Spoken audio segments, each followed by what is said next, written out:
Assalamualaikum warahmatullahi wabarakatuh. Alhamdulillahirrabbilalamin.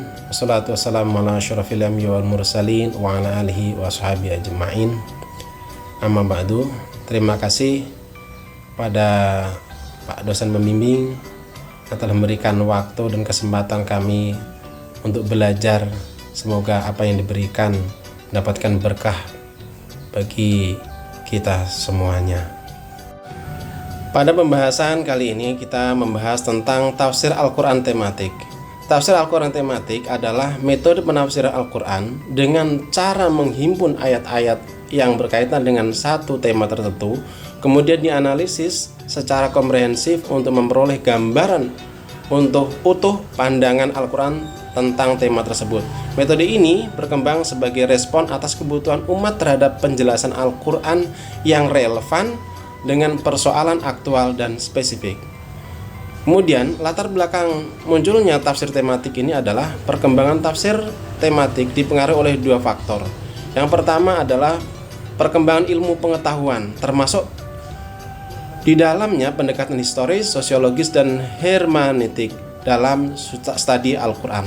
Dinamik kebutuhan masyarakat yang menuntut jawaban Al-Quran atas persoalan kontemporer seperti sosial, ekonomi, politik, dan sains. Nah, tafsir maudhu'i dan tafsir tematik. Tafsir maudhu'i merupakan cikal bakal tafsir tematik. Perbedaannya terletak pada cara penentuan tema. Tafsir maudhu'i, tema diambil dari term atau kata yang terdapat langsung dalam Al-Quran, lalu ayat-ayat yang mengandung term tersebut dikaji secara tekstual.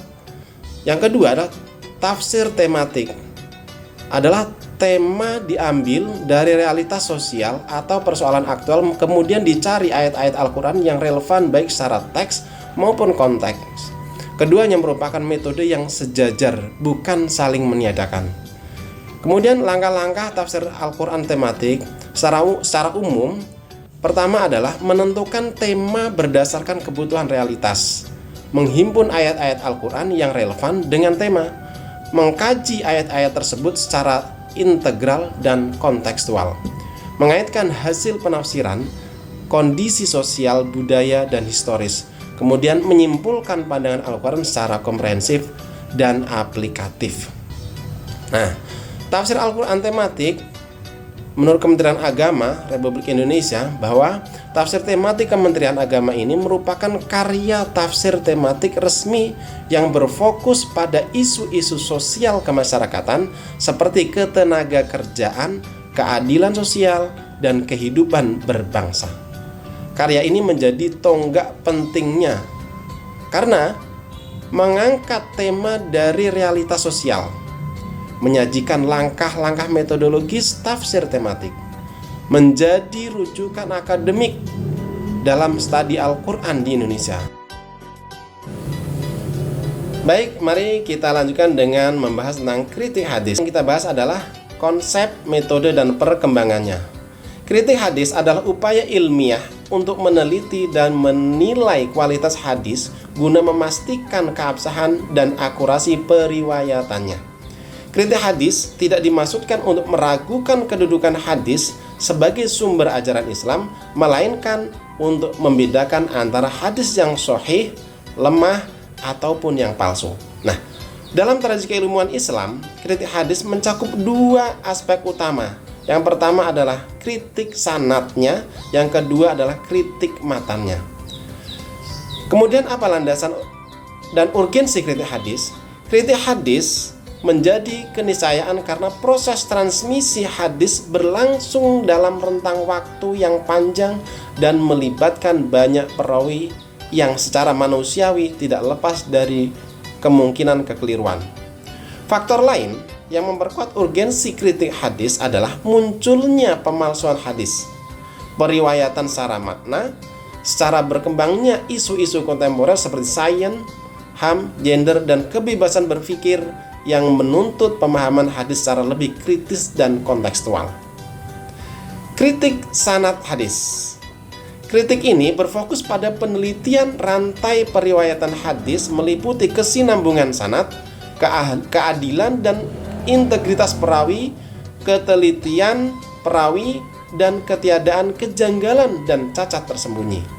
Kemudian kritik matan hadis itu bagaimana? Kritik matan bertujuan menilai keabsahan isi hadis. Para ulama menegaskan bahwa sanad yang sahih tidak otomatis menjamin kesahihan matan. Metode kritik matan dilakukan dengan cara yang pertama, membandingkan hadis dengan Al-Quran. Yang kedua, membandingkan hadis dengan hadis sahih lainnya. Yang setema, menilai kesesuaian hadis dengan akal sehat, fakta sejarah, realitas empiris, mengkaji aspek kebahasaan dan gaya bahasa hadis, dan menghindari matan yang mengandung makna rendah, berlebihan, atau bertentangan dengan prinsip dasar Islam. Sejarah periodisasi kritik hadis. Nah, kritik hadis telah dipraktikkan sejak masa Nabi Muhammad SAW melalui mekanisme konfirmasi langsung. Pada masa sahabat, kritik hadis berkembang dengan kehati-hatian tinggi, seperti meminta permintaan saksi dan perbandingan dengan Al-Quran pada masa tabi'in dan tabi'ut tabi'in. Kritik hadis menjadi lebih sistematis seiring munculnya pemalsuan hadis. Selanjutnya, kita bahas tentang pentingnya memahami hadis dengan mempertimbangkan setting historis. Hadis merupakan sumber ajaran Islam kedua setelah Al-Quran yang memiliki karakter yang berbeda, baik dari sisi proses transmisi, kodifikasi, maupun konteks kemunculannya.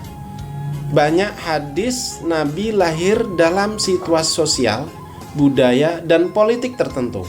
Oleh karena itu, pemahaman hadis secara tekstual semata seringkali menimbulkan problem, terutama ketika hadis diterapkan dalam konteks masyarakat modern yang sangat berbeda dengan konteks Arab abad ke-7. Urgensi pendekatan historis dalam memahami hadis. Pendekatan historis dipandang penting untuk menjembatani jarak antara teks hadis dan realitas kekinian. Melalui pendekatan ini, penafsir tidak hanya bertanya apa isi hadis, tapi juga mengapa hadis tersebut disabdakan, dalam kondisi apa, dan untuk tujuan apa. Pendekatan historis membantu membedakan antara ajaran yang bersifat universal dan yang bersifat temporal, lokal, atau situasional. Al-Qardawi menegaskan bahwa mempertimbangkan setting historis merupakan keniscayaan dalam memahami hadis. Ia mengklasifikasikan pendekatan historis ke dalam 3 bentuk utama. Yang pertama, memahami hadis berdasarkan sebab atau latar belakang khusus kemunculannya atau asbabul wurudnya. Kemudian yang kedua, memahami hadis dengan memperhatikan tujuan, hikmah, dan maksud Nabi, bukan semata-mata bunyi literal teksnya saja. Kemudian yang ketiga adalah memahami hadis dengan mempertimbangkan kebiasaan temporer, adat pada masa Nabi yang tidak selalu dimaksudkan sebagai aturan universal dan abadi. Kemudian, apa implikasi metodologis? Pendekatan historis mendorong penafsir untuk memilah hadis yang bersifat umum dan khusus, membedakan antara nilai normatif dan sarana aplikatif, memahami peran Nabi dalam berbagai posisi sebagai rasul, pemimpin negara, hakim, atau manusia biasa. Lalu, apa relevansi terhadap kritik hadis kontemporer? Pendekatan ini juga menjadi respon terhadap kritik orientalis yang meragukan otentisitas dan relevansi hadis. Dengan memahami konteks historisnya, hadis tidak dipandang sebagai teks statis, tetapi sebagai bagian dari sunnah yang hidup, yang dinamis, dan kontekstual. Intinya, memahami hadis dengan mempertimbangkan setting historis merupakan pendekatan penting untuk menjaga relevansi ajaran Islam lintas ruang dan waktu. Dalam perspektif Yusuf Qardawi menunjukkan bahwa pendekatan ini tidak melemahkan otoritas hadis, tetapi justru memperkuat pemahaman substansial terhadap pesan Nabi dengan pendekatan sosio-historis. Hadis dapat dipahami secara lebih kontekstual, moderat, dan sesuai dengan prinsip sholih li kulli zaman wal makan. Baik, selanjutnya kita mengenal ragam studi teks dari konten analisis hingga postmodernisme. Pengertian study text.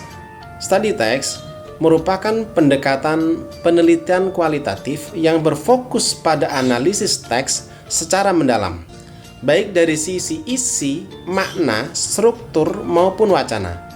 Teks tidak terbatas pada tulisan artikel, pidato, berita, tetapi mencakup seluruh fenomena yang dapat ditafsirkan seperti tayangan media, simbol budaya, arsitektur, mode hingga ruang publik. Dengan demikian, segala sesuatu yang mengandung makna dapat diperlakukan sebagai teks. Kemudian fokus utama kajian teks yang pertama adalah cara teks dikonstruksi, proses produksi makna, dan hakikat serta keragaman makna yang dihasilkan. Metode study text sangat beragam dan dapat dikelompokkan sebagai berikut.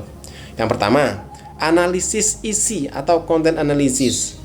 Awalnya bersifat kuantitatif dan berparadigma positivistik, tetapi kemudian berkembang menjadi analisis isi kualitatif yang menekankan pemaknaan mendalam terhadap teks. Kemudian semiotika yang mengkaji tanda, simbol, dan sistem makna yang tersembunyi di balik teks. Kemudian fenomenologi berfokus pada pengalaman dan kesadaran subjek dalam memahami makna teks.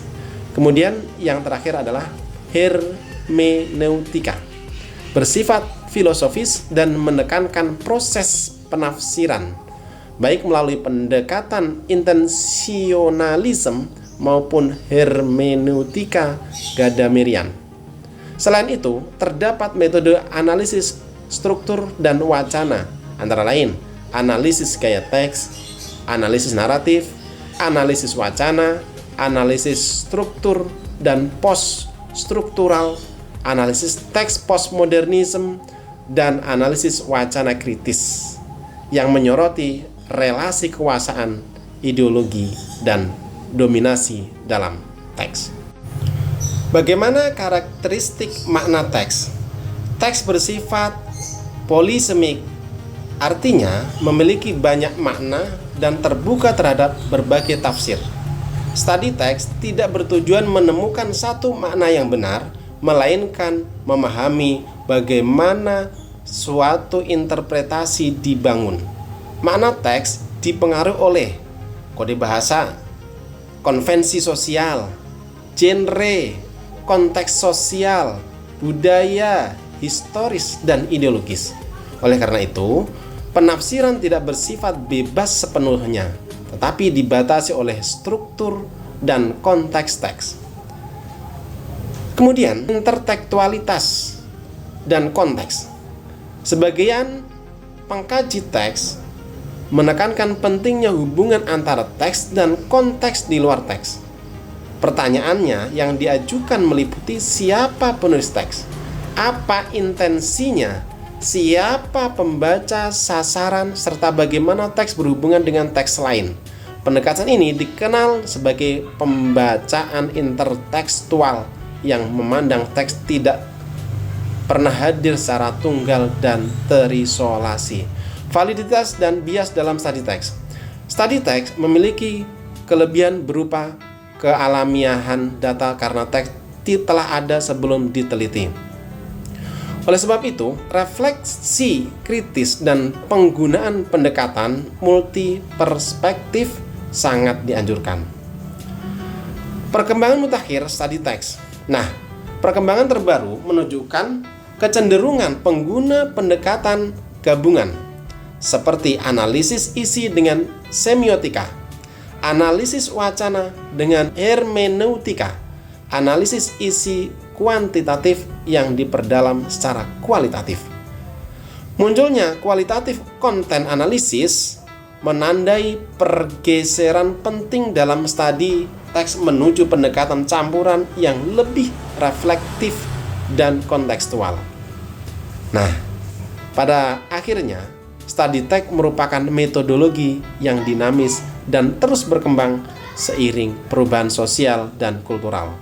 Penguasaan ragam pendekatan studi teks menjadi penting bagi peneliti agar mampu memahami konstruksi, makna, dan implikasi ideologis teks secara lebih kritis dan komprehensif. Selanjutnya kita bahas studi teks dalam penelitian kualitatif. Studi teks merupakan salah satu varian penting dalam penelitian kualitatif yang berkembang seiring menguatnya paradigma interpretivisme. Berbeda dengan penelitian lapangan yang mengandalkan data primer, studi teks memiliki keunggulan pada keluasan tafsir dan otentisitas data, karena teks telah hadir secara alami dalam kehidupan sosial sebelum diteliti. Studi teks adalah analisis mendalam terhadap teks yang mencakup isi, makna, struktur, dan wacana. Teks tidak terbatas pada tulisan, tetapi meliputi segala sesuatu yang dapat ditafsirkan seperti media massa, simbol budaya, arsitektur, mode, dan ruang publik. Dengan demikian, teks dipahami sebagai produk kultural yang syarat makna. Pengkajian teks menitik beratkan pada cara teks dikonstruksi, proses produksi makna, hakikat makna yang terkandung dalam teks. Kemudian, beberapa metode utama dalam studi teks meliputi analisis isi, awalnya kuantitatif, kemudian berkembang menjadi analisis isi kualitatif. Kemudian semiotika, mengkaji tanda dan simbol sebagai pembawa makna.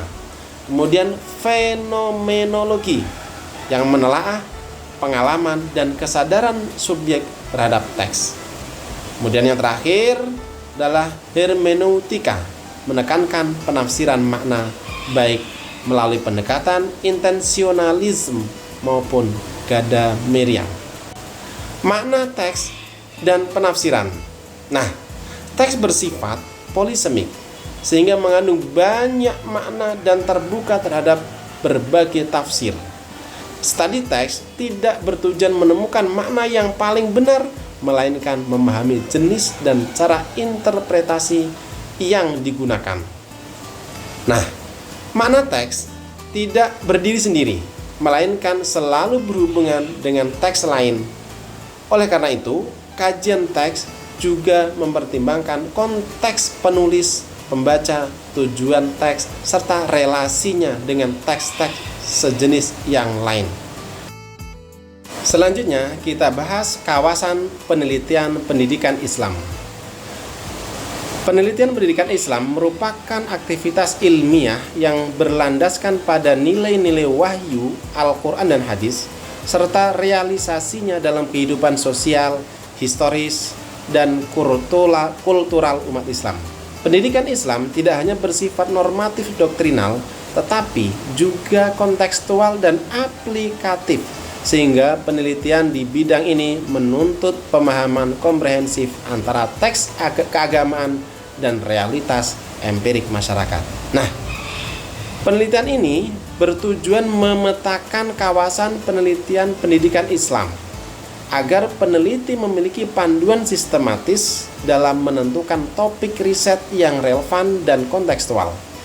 Metode yang digunakan adalah library research dengan pendekatan deskriptif analitis, menggunakan teknik konten analisis serta triangulasi sumber untuk menjaga validitas dan objektivitas data.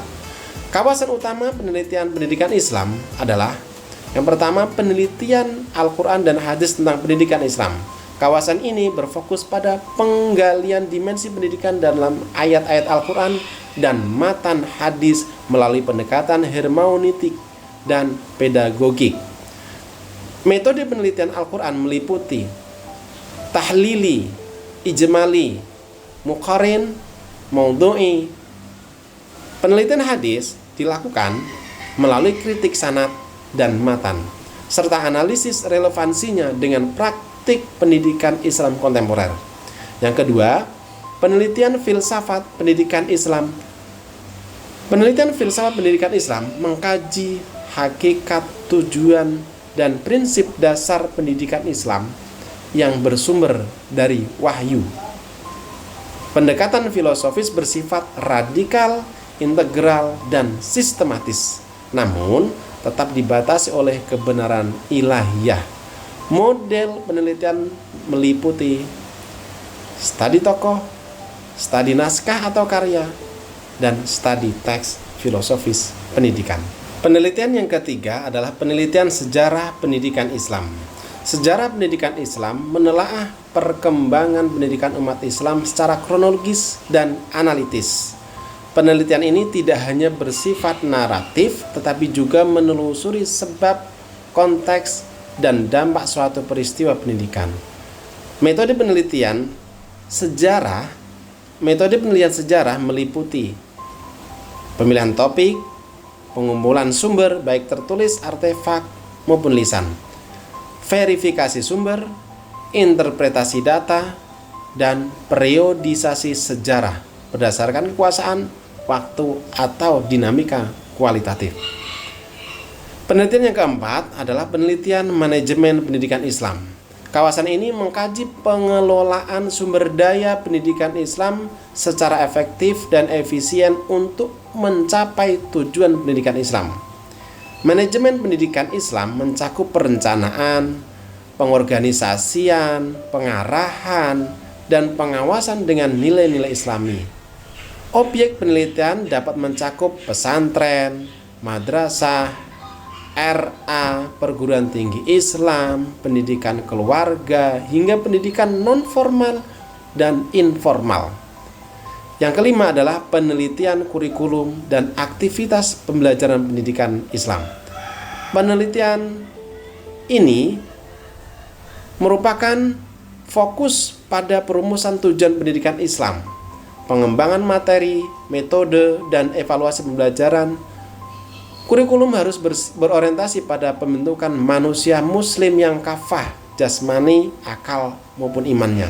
Aktivitas pembelajaran ditelaah melalui perangkat seperti RPP yang mencakup tujuan, kompetensi, materi, metode, media, serta penilaian hasil belajar. Nah, kemudian apa ruang lingkup penelitian pendidikan Islam? Yang pertama, historis, yakni penelitian sejarah pendidikan Islam mengenai fungsi ibroh. Kemudian teoretis, penelitian Al-Quran, hadis, dan filsafat pendidikan Islam. Kemudian konsep dan aplikasi, penelitian kebijakan, manajemen, dan praktik operasional pendidikan Islam. Nah, intinya, kawasan penelitian pendidikan Islam merupakan bidang kajian multidimensional yang mencakup aspek normatif, filosofis, historis, manajerial, dan praktis. Demikian yang dapat saya sampaikan. Allahumma fiqh ila aqwamit thoriq. Wassalamualaikum warahmatullahi wabarakatuh.